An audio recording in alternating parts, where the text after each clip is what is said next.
Alright, so another one that I've waited way too long to do. Today we're going to talk about the $70 push-button start system that we installed over 2 years ago now into my 2003 Sport Track XLS. Let's get right into today's video. So, welcome everyone back to the channel. Everyone's having a great day today. So, today we're going to be kind of talking about the $70 push-button start system, kind of go through a 2-year update of sorts on the whole thing, and I'll tell you guys all about whether I recommend doing the work and going through with it, or whether I say stick with your factory ignition system. So let's get right into that. So, this is, of course, if you guys don't know and are new to my channel, this is my 2003 Sport Track XLS, full bolt-ons build, fully done, naturally aspirated set, pretty much max effort, naturally aspirated, outside of a couple of things I need to still take care of. If you guys want to see more videos on this, make sure to subscribe, or also go check out previous videos where I talk about kind of all the stuff this truck has done. Pretty much the most recent video you guys would be seeing before this one has this in full detail on this whole performance side. But one thing that has kind of set this thing apart, if I unlock the doors here and go inside, it is equipped with a push-button start system. And there it is right there. So this actually was pretty much done as kind of a fun project that me and my dad decided we wanted to do a couple years ago. This truck, being an XLS trim, didn't come with keyless entry. It didn't have any form of keyless at all. People have been telling me forever, oh, it has keyless, you need to set it up. And then it is a completely different body control system. It doesn't even have the programming for keyless entry built into it. So we were sitting at home one day, and I was like, I really want keyless entry. I hate having to fight in the rain to go grab my keys out of my pocket and fumble it around trying to unlock the doors in the rain, because it rains a lot here in Georgia. So I was like, what can we do about that? And I told my dad, I was telling my parents about it. I was like, my dream is to have push button start in this thing, because it's like, I love push button start. I love modernization touches if the projector headlights haven't already given that away. So I was like, it'd be a dream to have push button start in this thing, and I think it'd be a fun project. So my dad was like, all right, order the stuff, let's do it. So the next thing I know, Amazon Prime kicked in, and I had my push button start system a couple days later, and we were ready to get started on the following weekend. And it took over 40 hours of effort to get the push button start system installed in this truck. Pretty much it wasn't a terribly difficult thing. Well, I say that it was actually rather difficult, but it came out pretty well. Everything works fine as it should. The only things that I would complain about are the passive locks, which are pretty much they try to sense where the key is, and if it senses the keys nearby, it'll lock or unlock accordingly, and they are hit and miss with this system. For example, you guys might remember when I used to have my horn hooked up to this thing, it would go off every 5 seconds in a video because I'd have my key in my pocket, because it would lose the key and then find the key, then lose it, then find it, then lose it, then find it, and it would lock and unlock every 5 seconds because it would be getting and losing its signal with my key fob. And which is why I don't have a horn anymore, because I unplugged that, because that's where my dad hooked up the siren wire, which I do have a piezo buzzer that I am eventually going to hook up to that siren wire that'll go under the hood, so it'll beep more like a Toyota will. When you lock a Toyota, it does like this, so beep, so it'll do the same thing. But all the features still work as it should. Remote start, the functions, as well as the other features this truck has with the push button start system. So let's talk about kind of some of the pros and cons of this stuff, because it's something I haven't covered in previous videos, is kind of like what is a good idea with this, what's a bad idea with this, what's all the stuff that goes on with it.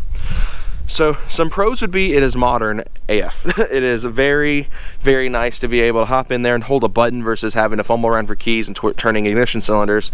If you're like me and love modernization touches, for those who don't know, this truck, it is full of modernization touches: backup camera, CarPlay, the projector headlights, the push button.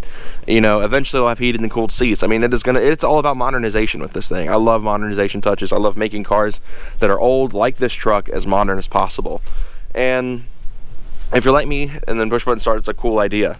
Another pro is you gain remote start and keyless entry if your car didn't already have it. Like I said, this truck did not have keyless or remote start, and now if I just grab my keys and hold the lock button, I can remote start it. And I've demonstrated it in multiple videos, and a lot of people are freaking out about the range. It is actually a decent range. Now, unfortunately, I'm not able to remote start it from my bedroom, for example, which is literally just inside the garage and then past a wall. So I mean, it's a very short distance from here to my bedroom, but it will not function there. But if I'm standing, say, at the front porch, or if I'm standing just inside the front door, I can hold that lock button and it will start. And or if I'm standing right inside the mudroom towards the garage, I can hold the button down and it will start.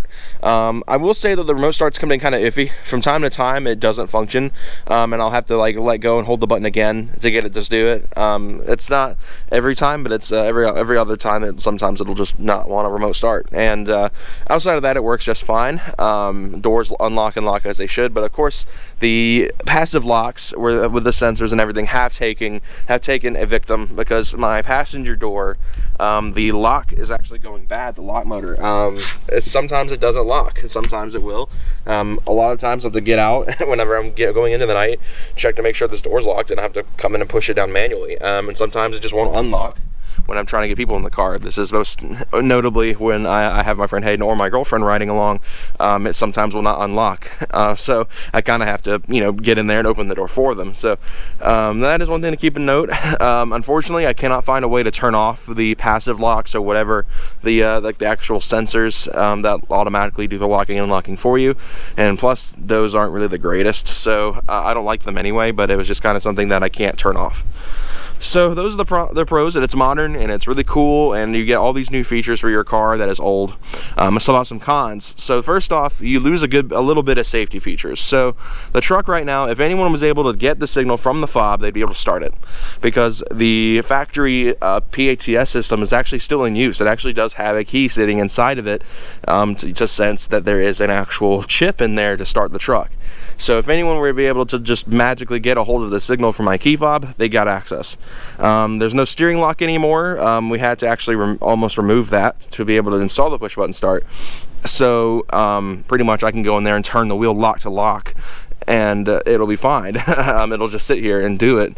Of course, I wouldn't do that, because that would involve a lot of muscle, because it's a 4,000-pound truck with no power steering on, since the truck's not running. But you get the idea.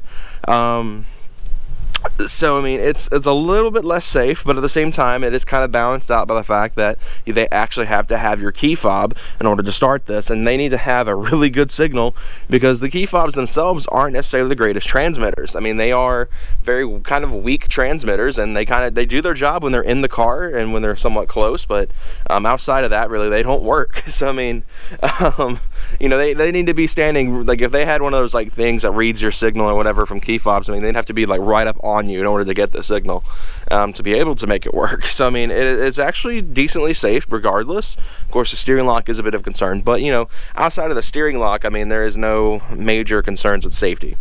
Again, the passive locks are hit and miss. The remote start is sometimes hit and miss. When we first installed the system, remote start worked every time, so I don't know what happened with that.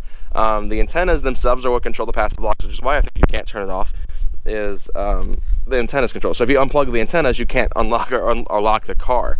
So that's kind of like a major thing. Of course, all the other push button start stuff, you don't have an ignition key. You have to carry around a bulkier fob, which I find carrying this around better than carrying around a key and a remote.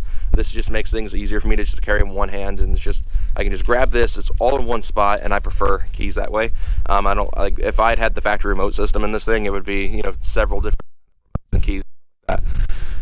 So let's kind of get into some frequently asked questions. And what I'm going to do now is I'm going to go and sit inside the truck, because I want to sit down and talk about some frequently asked questions. Alright, so now we're in the truck. Now let's talk about some frequently asked questions and what went through my mind. So like I said, I already went through what made me want to do this. It was more of a modernization touch. This truck has a lot of modern touches to it, and I thought it'd be cool to have push button start as kind of one of the bigger modernization touches. The next one is, this was actually common from like the sport track community itself, is why didn't I just take it to Ford and have the factory keyless system installed? That way it'd be more factory. The main thing is the cost. This keyless system right here that the truck has on it, it was $75 with shipping. And it took a little bit of labor. I mean, it wasn't mind-bogglingly numb and impossible. It was extremely difficult, but it wasn't like you couldn't do it. And the thing is, again, the cost. I mean, this was $75 and took a couple of hours. Like I say, a couple days worth of labor.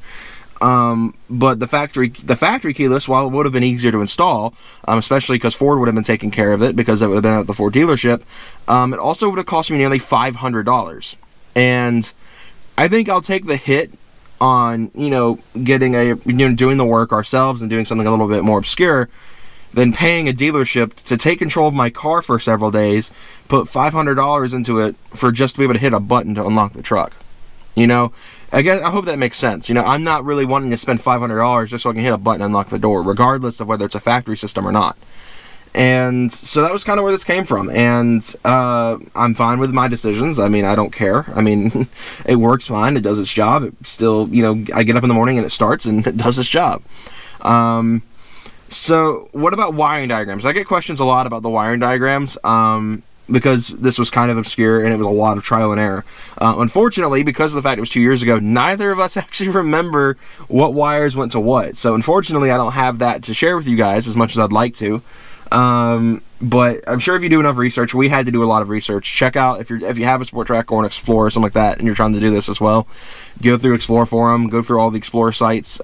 Surely someone will be able to help with a wiring diagram of some sort. We've had to do a lot of troubleshooting to get this working. And it took us a while. Like I said, it took us a couple days worth of effort when it could have taken us a lot less time had we had the diagram to begin with. And had we been able to provide that for you guys, we would. Unfortunately, though, like I said, it's been 2 years since we installed this thing, so neither of us remember exactly what wires went where. So at the end of the day, would I recommend this to you guys? It depends on your skills as a fabricator, as an electrician, whatever.